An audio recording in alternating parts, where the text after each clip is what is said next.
This is me. I'm proud to be American and strong in my belief.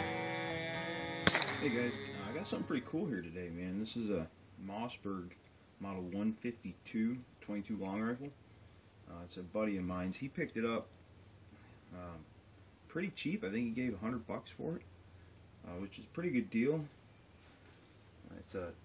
These were made between 1958 and 1962. From what I can find online, the earlier ones had a wooden foregrip here, and the later ones had the plastic. So I'm going to assume this is one of the probably 61 or 62. The bluing on it is beautiful. I swear it has 100% of the bluing. The action was all gummed up. It was real sticky, real slow. Everything was working real cruddy. But it looks to me like whoever had it before him oiled it real well and put it away, and the oil kind of gummed up.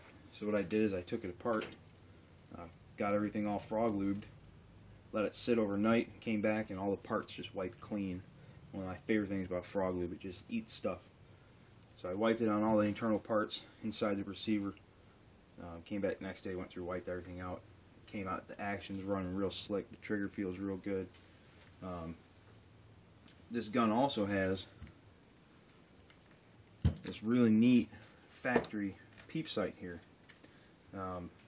And what it's supposed to do is you unscrew this, it flips around, and it's a really nice peep sight.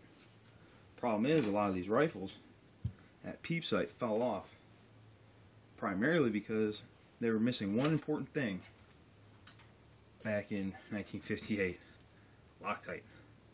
So I went through, while I was cleaning it, took this sight off, flipped it around, put it back on with some Loctite so it's good and solid and can go nowhere, and mounted the scope on here for him. Just used some 1-inch Weaver 22 long rifle rings. Nothing special, but it's a little Tasco scope. It sits nice and low. It's pretty close to the barrel there. So it worked out pretty nice. One of the neatest little things about this rifle, if anybody's not familiar with them, is this right here. Flips down and gives you a forward grip, like a forward pistol grip, which is awesome. It makes the gun real controllable, real comfortable to shoot. They also put in these finger grooves back here on the pistol grip, so it just gives you a really nice feeling, nice shooting little gun. It's got a 7-round box magazine, which you can see that mag's in really good condition. Semi-automatic, a nice slick action, nice crisp trigger. I've heard they're not the most accurate guns. I'm going to do a little bit of shooting with it, get it sighted in for them before I take it back to them. But just a cool little rifle, man. Mossberg model 152 22 long rifle. One of his big concerns was trying to figure out how to take it apart. I had no idea. I'd never seen one of these before, so did a little bit of research online. You take this screw out, and the action, everything comes right out of stock. You unscrew the breech plug, and out comes a bolt. But one thing I haven't tried yet, and we're going to try it right here and see if it works. I can get to this breech plug and see if we can't take it apart with the action still in the rifle. A half a mile of threads on there.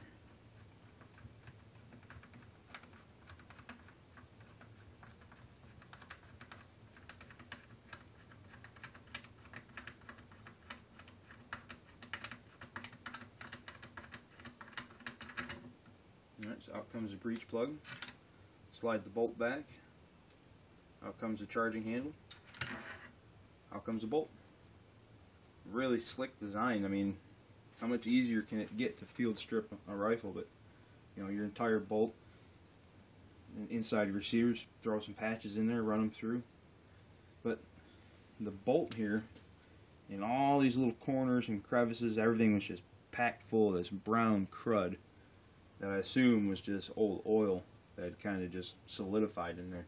And that's what I think what was gumming up the action. So I went through, frog lubed everything, and it broke everything free, wiped it all out. Yeah, I'm telling you, nice, slick little gun, man. I'd be proud to own one of these if I ever come across one and I can do it. I'm definitely gonna pick it up because they are neat. Yep. Pull the trigger, and it goes. Put the breech plug back in. I mean, I have a Remington 597 semi-automatic 22, and thing's a nightmare to try to get apart. You gotta pull it out of stock. You gotta take these two screws out. You got the bolt rides on these two pins with these big long springs, and putting it back together is a headache. It's a once a year thing. I always clean it, take it apart and clean it before squirrel season comes around. But I'm telling you, man, for something made what I think is early 60s, and I may be wrong, if somebody knows better, please, leave it in the link below or in the comments. But just a cool little gun. I've never shot it, so hopefully I'm gonna get some rounds or get sighted in for him. He said he was having trouble with it, not really spitting the rounds out and stovepipe and stuff like that. And I'm assuming it's because the action was so gummed up. It's just hard for it to run. But now we got her cleaned up. We're gonna take her out and do a little bit of shooting with it. Thanks, guys.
Two flags fly above my land and really sum up how I feel.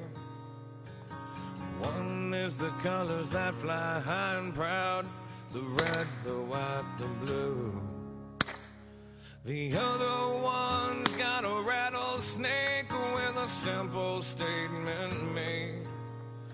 Don't tread on me is what it says, and I'll take that to